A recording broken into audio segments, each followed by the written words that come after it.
What if I told you that the world is desperately fighting over a mountain of lithium that, for all practical purposes, doesn't even exist? Every new electric car, every smartphone, every green policy seems to depend on this one metal, and yet behind the dazzling headlines, the real story is a lot more complicated. And it might just shape the future of American industry, global power, and the environment. Lithium, the lightest metal on Earth, the white gold of the 21st century, has become the center of a high-stakes geopolitical race. Headlines tout giant reserves found in the salt flats of South America or the deserts of Nevada. Governments promise booming jobs and energy independence, but dig a little deeper and you hit a wall of unexpected reality. Most of the lithium the world is fighting over may never be extracted, at least not at the scale or speed the world is demanding. Let's start with Bolivia, a country that boasts the world's largest lithium reserves, over 23 million tons, almost half of the global total. But here's the catch. In 2023, Bolivia's actual lithium output was less than 1,000 tons, barely a blip on the market. For all of its wealth on paper, the ground tells another story. The lithium lies deep beneath salt flats in brine, but the layers of soil above turn rock hard just meters down, trapping the resource out of reach of conventional mining. Add unpredictable rainstorms, which flood evaporation ponds and stall production, and that treasure trove starts to look like a mirage. Meanwhile, neighboring Chile and Argentina, also part of the so-called lithium triangle, are facing another kind of barrier: water. Extracting a single ton of lithium from brine can use up to 2 million liters of water. In already arid regions, that kind of consumption is unsustainable.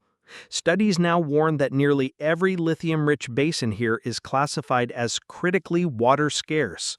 Indigenous communities that have lived on these lands for centuries are seeing their wells go dry, forcing them to choose between the promise of economic development and the risk of ecological collapse. Now consider this: even as America and Europe pour billions into securing mining contracts, the processing bottleneck moves the balance of power elsewhere.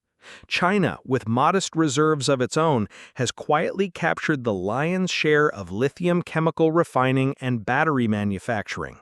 In 2025, over 80% of the world's battery-grade lithium flows through Chinese processing plants. Australia, for example, ships more than 90% of its raw lithium to China. So while the political rhetoric is about energy independence, the economic reality is that almost all roads still lead east, where Chinese companies have spent years locking up both resources and know-how. This setup creates a feedback loop of confusion, hype, and strategic miscalculation. Price spikes drive investment into marginal reserves and unproven technologies. Overnight, announcements are made about new extraction techniques, like direct lithium extraction, that claim to recover more metal using less water. But so far, most of these methods have yet to deliver at commercial scale. Contracts worth billions get signed before the environmental impacts are fully understood, leading to backlashes from local residents and long regulatory delays. For American consumers, what's at stake isn't just the sticker price of the next electric vehicle. It's the future of jobs, high-tech manufacturing, and even national security. The Department of Energy has classified lithium as critical, and new battery factories are springing up from Georgia to Michigan. But what happens if the supply chain slows? Not because there's no lithium, but because the lithium on paper can't be produced in the real world. Or if global prices swing wildly, as they did when a ton of lithium peaked near $80,000 in 2022 and then crashed by nearly 90% 3 years later, largely thanks to speculation and oversupply on Chinese exchanges. Then there's the environmental paradox. We're betting on lithium-ion batteries to power the green transition, but mining and processing lithium itself leaves a heavy carbon and water footprint. Every ton of lithium carbonate refined can release more than 15 tons of CO2, not to mention toxic byproducts that threaten ecosystems and human health. In the Atacama Desert, mining has outpaced community water use by 70%, and in some regions of Tibet, entire rivers have been contaminated. Are we swapping one set of global dependencies and environmental problems for another, just with different branding and geopolitical players? And the story doesn't end with extraction and production. Recycling remains a weak link. Right now, less than 5% of lithium from used batteries is successfully recovered. That means almost every battery built today is driving new demand for fresh lithium, accelerating the cycle of exploitation. The American public and the U.S. Policymakers are left with hard questions. Is the country's clean tech future really guaranteed, or are we racing toward fresh vulnerabilities? The competition for lithium is also reshaping diplomacy and strategy. The U.S. and European Union are drafting critical minerals partnerships and even trade deals targeting friendshoring, all in an effort to catch up and diversify supply.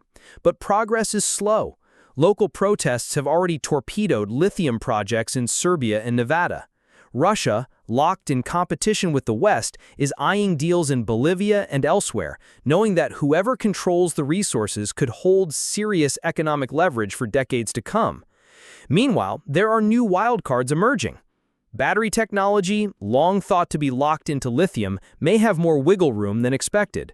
Companies like CATL in China are betting big on sodium-ion batteries, which could sidestep many of lithium's problems.